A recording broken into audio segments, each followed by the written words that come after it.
Magandang umaga, mga Lodi. Ayan, breakfast tayo. Umagang-umaga nakain kapitbahay namin. Ang aga nila nagluto kasi yung anak nilang 3 years old magbe-birthday. Ngayon, in-invite ako. Ang problema lang,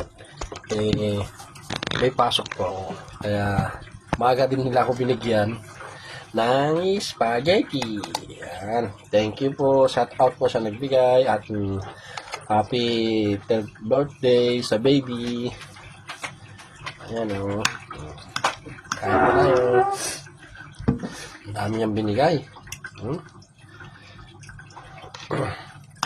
Sabi niya sana daw mamayang hapon aabot pa ako.